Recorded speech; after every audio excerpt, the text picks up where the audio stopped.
నాగర్ కర్నూలు జిల్లా కుమ్మెర గ్రామంలో దారుణమైనటువంటి ఘటన చోటు చేసుకుంది.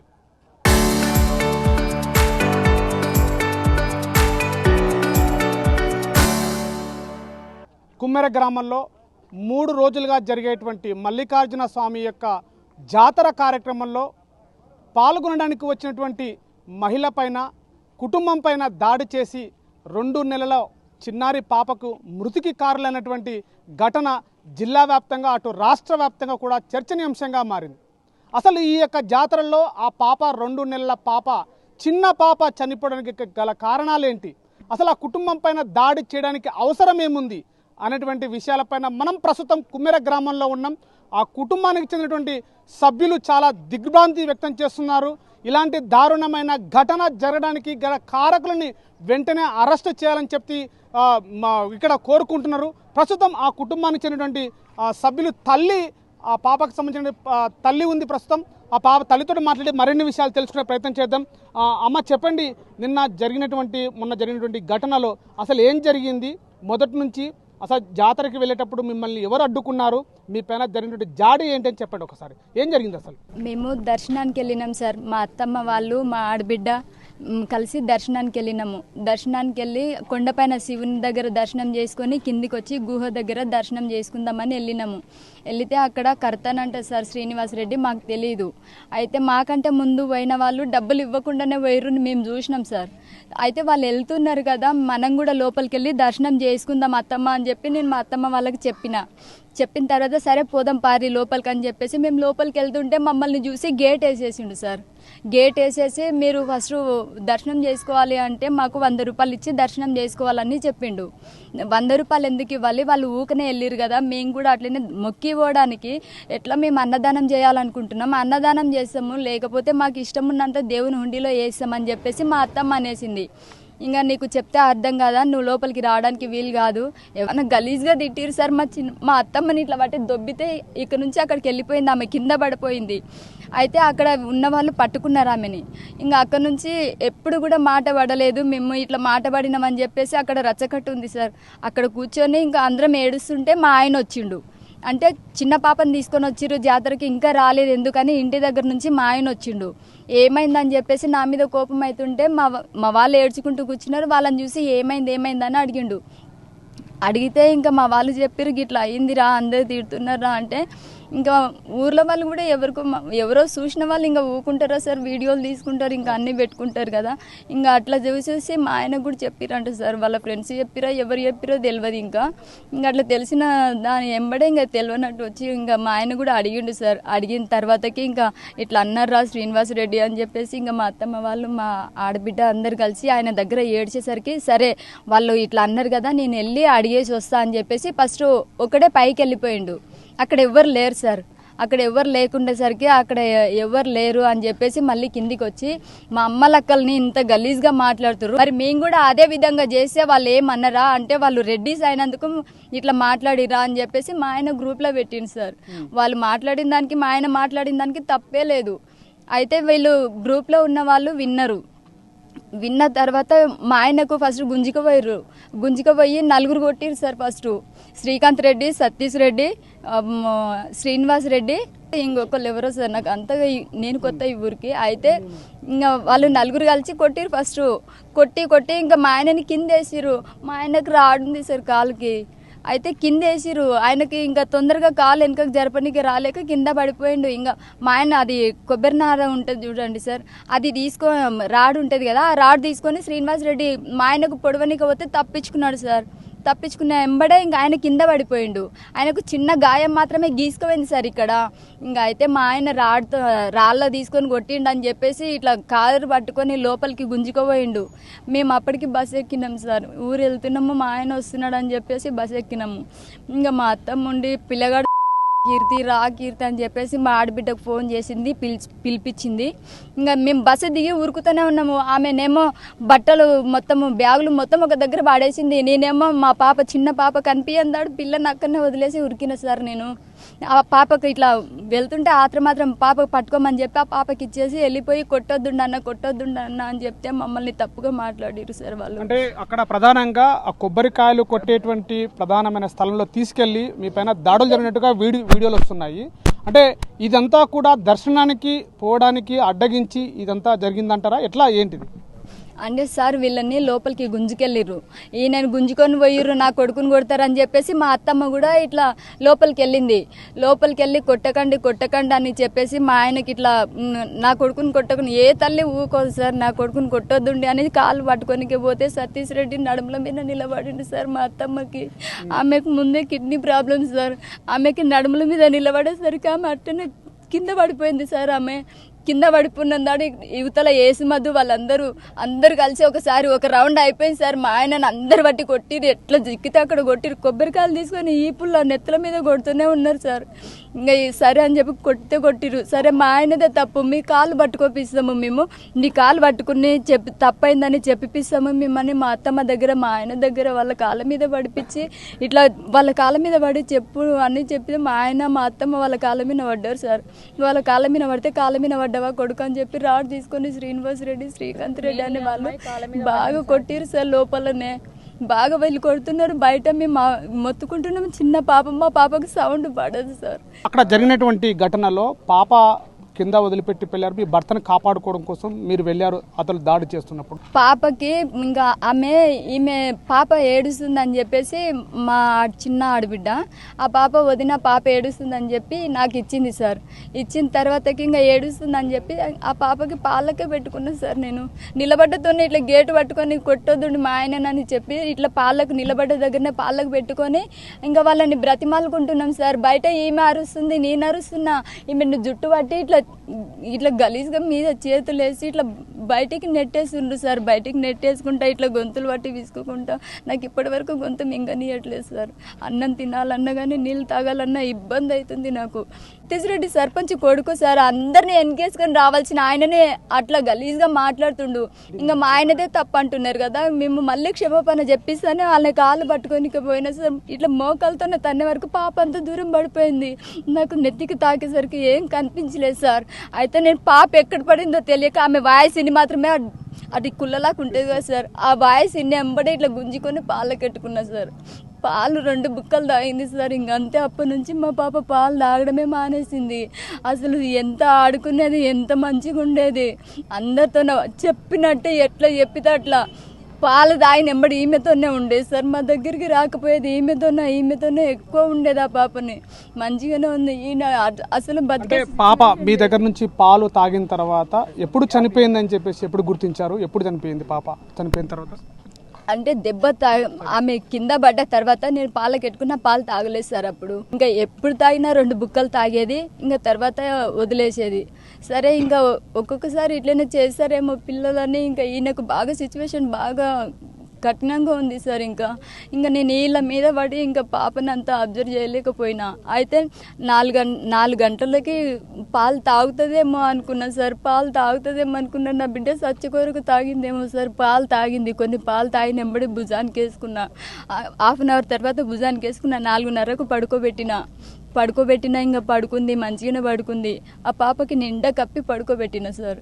ఇంకా ఫ్యాన్ కూడా అది కూడా ఏం వేయలేదు ఇంట్లో కూడా. ఇంకా పడుకోబెట్టినాము. ఇంకా పొద్దున్న కరెక్ట్ 6 అయ్యిందంట ఆ పాప పాలకి ఏడుస్తుంది. ఇంకా వీళ్ళు లేచిరు అని ఇంకా నేను అప్పుడే మెలక తీసుకొని ఇంకా పాప పాలకి ఏడుస్తలేదు, ఏం చేస్తలేదు అని చెప్పి ఇట్లా ఛాతి తన నోట్లో పెడితే పాలు మొత్తం కింద పోతున్నాయి సార్. మమ్మీ అని ఇట్లా అంటే ఏం లేదు, చల్లగా అయిపోయింది సార్. ఎంబడే హాస్పిటల్ తీసుకొని పోతే చచ్చిపోయిందమ్మా, 15 నిమిషాలు అవుతుంది పాప చచ్చిపోయి అని చెప్పేసిరు సార్. సో ఈ ఘటనలో కూడా తండ్రిని దాడి చేయడము, పాప చనిపోవడము, ప్రత్యక్షంగా కుటుంబం పైన జరిగినటువంటి దాడి, ఇది మానవత్వాన్ని మంట కలిపే విధంగా ఉంది. తండ్రి ప్రత్యక్షంగా ఉన్నాడు, తండ్రితో కూడా మాట్లాడే ప్రయత్నం చేద్దాం. చెప్పండి, మీరు అంటే మీ పైన కేవలము దర్శనానికి వెళుతుంటే అడ్డగించడము, మీ పైన దాడి చేయడము, 100 రూపాయలు దేవుని దర్శనం చేసుకోవాలంటే 100 రూపాయలు చెల్లించాలా, అని ప్రశ్నించినందుకైనా ఈ దాడి జరిగింది. అసలు ఏం చెప్తారు మీద పైన? అయితే 100 రూపాయల రూపాయి అంతా అన్ని నేను అడగడానికి వెళ్ళిన వాళ్ళు అక్కడైతే లేకున్నారు. అయితే గ్రూప్లో ఇంత వల్గర్గా అయిందన్న, ఇంత గలీజ్గా అయింది. మా ఆడవాళ్ళు మీ ఇంట్లో ఆడవాళ్ళు మా ఇంట్లో ఉడకం ఆడవాళ్ళే కదా, ఇంత గలీజ్గా అయింది, ఇంత మాట్లాడతారా ఇట్లా? నేను ఉడకం రిటర్న్ అదే మాటలు ఇట్లా అన్నాను అనుకో, మీరు ఏమవుతారు అన్న అంటే ఇంకా నేను ఆ మాట అని గ్రూప్లో పెట్టి దిగి వస్తున్నా మెట్లు. కొబ్బరికాయల రూమ్లో ఉండే నాకు తెలియదు. ఇక ఆ రూమ్లోకి వెళ్ళి ఇక్కడ పిలిచిరు మాట్లాడదామని నేను వెళ్ళిన కాలు ఇట్లా పోయిందాడే గల్లా పట్టుకొని, నాకు హ్యాండిక్యాప్ రాడ్ ఉంది ఇక్కడ, ఆ రాడ్ కెడితే నేను కింద పడ్డా ఇంక ఎట్లా పడితే అట్లా కొడుతూనే ఉండరు. కొట్టి ఒక కొబ్బరికాయల రూమ్లో గుంజుకోపోయి ఇంక ఇష్టం వచ్చినట్టు కొడుతురు. ఎట్లా అంటే 50 మంది దగ్గర కొట్టారు. 50 మంది పేర్లు చెప్పలేను కానీ 10 మంది మాత్రం పేర్లు చెప్పలేదు. అంతా ఒక 10 మంది అయిపోతే 10 మంది అయిపోతే మా అమ్మ నా కొడుకు వచ్చాను మా అమ్మ నాతో పాటు ఉరికొచ్చింది. మా అమ్మ ముఖం చూసాను వదిలిపెడతారు ఏమని అనుకుంటే, మా అమ్మని ఉడుకొని సతీష్ రెడ్డి అనేటాడు మా అమ్మని ఇట్లా జుట్టు పట్టుకొని కింద బొర్రె పక్కల పండబెట్టి ఇట్లా లేచి నిలబడ్డాడు మా అమ్మ మీద. అట్లా ఈమెను బయట మొత్తుకొని నేను చూస్తున్నా ఈమె మొత్తుకుంటే అన్న నా బిడ్డ ముఖం చూసి అన్న వదిలిపెట్టరు అన్న అని, ఈమె ఇట్లా చూడరు అన్న నా బిడ్డ ముఖం చూసి అన్న నా మోహన్ వదిలిపెట్టరు అన్న అంటే అంతే బిడ్డ అంత దూరం పడ్డి నేను చూస్తూనే ఉన్నా. అప్పటికి ఇంక ఫోన్ 100కు డయల్ చేస్తే 5 గంటల నుంచి స్టార్ట్ చేస్తాను అనుకుంటాడు, 8:30 9 అవుతుంది. అప్పటికి నేను 100కు ఫోన్ చేస్తే అప్పుడు ఆ పోలీసు వాళ్ళు అప్పటికి కూడా వాళ్ళు గంటకు వచ్చి ఇక అప్పుడు వాళ్ళు విడిపించి వాళ్ళకు ఒక వ్యాన్ మాట్లాడి నార్కన్లో దింపిస్తే డైరెక్ట్ ప్రభుత్వ హాస్పిటల్కి పోయి ఆడ చూపించుకొని పిల్ల చెప్పుకోలేదు కానీ చిన్న 2 నెలల పాప, అదే పుట్టినరోజు చనిపోయింది అన్న. 21 డిసెంబర్ పుట్టింది, ఫిబ్రవరి 21కి చనిపోయింది పిల్ల. అంటే మీ పైన దాడి చేయడానికి ఈ ఘటనకు పాల్పడంలో ఆ వ్యక్తులు ఎవరు? ఈ గ్రామానికి చెందినటువంటి వ్యక్తులేనా? అసలు ఎవరు వాళ్ళ పేర్లు? అది ఇదే గ్రామానికి చెందిన రెడ్డి వాళ్ళు సార్. వాళ్ళందరూ ఫస్ట్ ఉంద్యాల శ్రీను, శ్రీకాంత్ రెడ్డి, సతీష్ రెడ్డి, నరేష్, కన్నిరెడ్డి, పవన్, వీళ్ళందరూ ఉన్నారు సార్. తూకరాం సర్పంచ్ ఆయన పక్కలో వచ్చి న్యాయం చెప్పడం వస్తున్నాడేమని నేను అనుకున్నా. పక్కలోనే కూకొని తూకరాం రెడ్డి పక్కలో కూకొని అరే ఏమైందని అడుగుతుండే, అరే రారి ఇంకా కొట్టురియా, వానికి ఇంకా బలుబు దిగలేదు, ఇంకా కొట్టురియా అని చెప్తున్నాడు తూకరాం రెడ్డి పక్కలో కూకొని. అంటే దీనిపైన జరిగినటువంటి ఘటన పైన మీరు పోలీస్ అధికారులకి ఇప్పటికే కంప్లైంట్ చేశారు. మీకు ఎలాంటి న్యాయం కావాలని కోరుకుంటున్నారు? ఈరోజు మాకు జరిగింది, రేపు మీ బిడ్డకు జరగవచ్చు. ఇట్లనే రెడ్డిస్ ఎందుకు సార్ ఇట్లా? ఈరోజు మాకు జరిగింది ప్లస్ మీకు జరుగుతుంది, ఇది అనేది జరగకుండా మీరు చూసుకోవాలి సార్. అంతే, మాకు ఏ డిమాండ్స్ లేదు, న్యాయం అయితే కావాలి సార్. వాళ్ళని అయితే కఠినంగా అసలు అరెస్ట్ చేయాలి సార్ వాళ్ళని.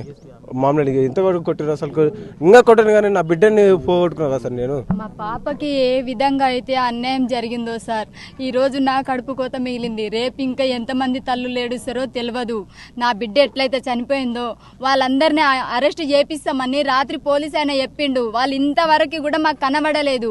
మేము మీ పాపకి ఇట్లా అది చేసిన తర్వాత కార్యక్రమం మొత్తం అయిపోయిన 2 నిమిషాలకే మేము ఆయనని అరెస్ట్ చేసి వాళ్ళని 8 మంది లోపల కూర్చోబెడతామని డిఎస్పీ చెప్పిండు. కానీ ఇంతవరకు ఏది జరగలేదు సార్. మా పాపకి ఏదైతే ఏ విధంగా జరిగిందో ఆ విధంగా కారణమైన వాళ్ళని మాత్రం అరెస్ట్ చేయాలి, మాకు న్యాయం చేయాలి సార్. మేము దీనికి ఖచ్చితంగా కూర్చుంటాం. సో ఇది జరిగినటువంటి ఘటన పైన కూడా అటు కుటుంబ సభ్యులు, అటు ప్రజా సంఘాలు, ముఖ్యంగా బీఎస్పీ సంబంధించినటువంటి నాయకులందరూ కూడా ప్రధానంగా డిమాండ్ చేస్తున్నారు. బీఎస్పీ సంబంధించినటువంటి నాయకులు మనతో అందుబాటులో ఉన్నారు, వారితో మాట్లాడే ప్రయత్నం చేద్దాం. మొదటగా జిల్లా అధ్యక్షులు రామచంద్రరావు గారు ఉన్నారు. సార్ చెప్పండి, ఏంటి నిన్న జరిగినటువంటి ఘటన పైన? పాప 2 నెలల పాప చనిపోవడము, కుటుంబం పైన దాడి జరగడం, వీటిపైన ఎట్లా చేస్తారు? అటు పోలీసులు కానీ అటు యంత్రాంగం కానీ ఏం చేస్తారు? జిల్లాధికారుల పైన ఎట్లా స్పందిస్తారు? 18 తారీఖు నాడు కుమ్మెల జాతరలో మౌనిక కుటుంబానికి సంబంధించిన వాళ్ళను ఈ గ్రామానికి చెందినటువంటి వాళ్ళు రెడ్డిస్ క్యాస్ట్ అబ్యూజ్ చేస్తే ఆమె నా భర్తను బతికించడానికి కాళ్ళకాడ పెడితే అక్కడ ఉన్నటువంటి మధుసూదన్ రెడ్డి అనే వ్యక్తి తనడం వల్ల ఆ పాప చనిపోవడం జరిగింది. నిన్ననే దాదాపు చాలా వరకు రాష్ట్రవ్యాప్తంగా ఇష్యూ అయింది. మేము ఒకటే అంటున్నాం, బహుజన్ సమాజ్ పార్టీ తరఫున ఈ రాష్ట్రంలో అసలు లా అండ్ ఆర్డర్ అనేది ఉందా? ఉంటే నీవు పిటిషన్ 18 తారీఖు ఇంతవరకు రిజిస్టర్ కాలేదు. ఒక్క పిటిషన్కు ఎఫ్ఐఆర్ కావడానికి 4 గంటలు ప్రజా సంఘాలు అందరూ పార్టీలు కలిసి రాస్తారోకో చేస్తేనే ఈ రాష్ట్రంలో ఎఫ్ఐఆర్ అయింది బాధితుల తరపున. అంటే ఇక్కడ ఉన్నటువంటి పోలీసులు బాధితుల తరపున లేరనేది స్పష్టంగా అర్థమవుతుంది. మేము బహుజన్ సమాజ్ పార్టీ తరపున ఒకటే అంటున్నాం, ఏదైతే ఈ నిందితులు ఆ పాపం చంపే దాంట్లో తన్నినటువంటి నిందితులను వితిన్ 24 అవర్స్లో వాళ్ళని అరెస్ట్ చేయాలి. బాధిత కుటుంబానికి చట్ట ప్రకారం ఆమె షెడ్యూల్డ్ క్యాస్ట్, మౌనిక అనేట ఆమె ఎస్సీ ఎస్టీ వాళ్ళ inter caste marriage, scheduled caste rule ప్రకారం ఆ కుటుంబాన్ని జిల్లా కలెక్టర్ సందర్శించాలి, ఇక్కడ ఉన్నటువంటి ఎంపీ గారు సందర్శించాలి, ఆ కుటుంబానికి నష్టపరిహారం ఇవ్వాలి. నిందితులను వెంబడే వాళ్ళని అరెస్ట్ చేయాలి. వాళ్ళు గ్రామంలో బతకడం చిన్న పూరి గుడిసె ఉంది, మీరు విజువల్స్లో చూడడం జరిగింది. ఆ పూరి గుడిసెలో ఉన్నారు కాబట్టి చట్ట ప్రకారం జిల్లా కలెక్టర్ స్పందించి ఆ బాధిత కుటుంబానికి రక్షణ కల్పిస్తూ ప్రభుత్వ చట్టం ప్రకారం ఎస్సీ ఎస్టీ ప్రకారం పునరావాసం కల్పించాలని బహుజన్ సమాజ్ పార్టీ తరఫున డిమాండ్ చేస్తున్నాం. ఏం జరిగింది అసలు ఈ ఘటన పైన, అధికారుల యొక్క స్పందన ఏంటి, అసలు ఇంత లేట్ చేయడానికి ఈ యొక్క కుటుంబం పైన ఈ దాడిని ఎట్లా చూస్తారు? ఈ దాడి కేవలం అగ్రకుల ఆధిపత్యంగానే చూడాలి. ఎందుకంటే ఈ గ్రామంలో బీఆర్ఎస్ పార్టీ అధికారంలో ఉన్నప్పుడు ఒక ముదిరాజ్ బుడ్డ భూమి పంచాయతీ కోసం ఆ రోజు కూడా 3 రోజులు ధర్నాలు చేసి రాస్తారోకోలు చేస్తే ఆ రోజు ప్రభుత్వం దిగి వచ్చింది. ఈరోజు ఒక రజక కులం, ఒక మాల కులం ఇద్దరు ఇంటర్ క్యాస్ట్ మ్యారేజ్ చేసుకొని దేవుణ్ణి మొక్కనికి పోతే 100 రూపాయలు ఏంది, దాని ఐసత్ ఏంది? 100 రూపాయలు అనేది సమస్య కాదు. వీళ్ళు మొన్న జరిగిన సర్పంచ్ ఎన్నికల్లో వేరే పార్టీకి సపోర్ట్ చేసిరని అది మనసులో పెట్టుకొని దురుద్దేశంగా వీళ్ళను కావాలని తల్లిని కొట్టిర్రు, చిన్నారి పాపను కొట్టిర్రు, వాళ్ళ కుటుంబాన్ని మొత్తం మూక దాడి చేసిర్రు. అభం శుభం తెలియని చిన్నారి పాపను రెడ్ల ఇండ్లల్లో, దొరల ఇండ్లల్లో పిల్లలను పుట్టినెమ్మడే చిన్నదొర అనిపిస్తారు ఎస్సీ ఎస్టీ బీసీలతోని. మరి ఈ పాప మాకు చిన్నదొర కాదా? మా చిన్న బేబీ కాదా? మళ్ళా ఈ పాపను కాళ్ళతో తననికే, అరే మధుసూదన్ రెడ్డి గారు నీకు ఎట్లొచ్చిందిరా మనసు, ఎట్లా దంతావురా పాపను, నీకు లేదారా కుటుంబ సభ్యులని మధుసూదన్ రెడ్డి, సతీష్ రెడ్డి మొత్తం 8 మంది రెడ్లు వాళ్ళ కుల బలుపును చూపించారు. ఇది కులాహంకారం, అట్లనే చూడాలి దీన్ని. సో ఇది ప్రజా సంఘాలు ఆగ్రహిస్తున్నటువంటి పరిస్థితి. తన కుటుంబం పైన దాడి ఏదైతే ఉందో ఇది నిజంగా చాలా శోచనీయ అంశము. చిన్న పాప, 2 నెలల పాపను కూడా చూడకుండా తన కుటుంబాన్ని కాపాడుకోవడం కోసం, తన భర్త ప్రాణాలు కాపాడుకోవడం కోసం కూడా తన పాపని అడ్డు పెట్టినా కూడా మానవత్వము మంట కలిపే విధంగా కూడా చూడకుండా 2 నెలల పాప చనిపోవడానికి ప్రధానమైనటువంటి ఈ కారకులు ఎవరైతున్నారో వీళ్ళందరినీ పైన కేసు బుక్ చేసి వెంటనే జైలుకు పంపించి ఈ యొక్క కుటుంబాన్ని ఆదుకోవాలని చెప్పారు. మరోవైపు ఈ యొక్క విషయాన్ని రాజకీయ కోణంలో చూడకుండా, రాజకీయ సంబంధం లేకుండా కుటుంబాన్ని ఎంపీ కానీ ఇక్కడ ఎమ్మెల్యే అయినా కానీ వచ్చి కుటుంబాన్ని ఆదుకోవాలని చెప్పేసి కూడా డిమాండ్ చేస్తున్నారు. రాబోయే రోజుల్లో కూడా ఈ కుటుంబాన్ని ఆదుకోకపోతే పెద్ద ఎత్తున కూడా ఉద్యమం చేసి ఉధృతం చేస్తామని చెప్పేసి కూడా చెప్తున్న పరిస్థితి. కెమెరా పర్సన్ నర్సింగ్తో శివాజీ, RTV, మహబూబ్ నగర్ జిల్లా. చరిత్ర సృష్టించినోడు ఇప్పుడు ఆ చరిత్రని తిరగరాయబోతున్నాడు. అబద్ధాల గోడల్ని బద్దలు కొట్టి నిజాలను రాగా మీ ముందుంచబోతున్నాడు. నిజమైన వార్తల కోసం వెంటనే డౌన్లోడ్ చేసుకోండి రా యాప్ని.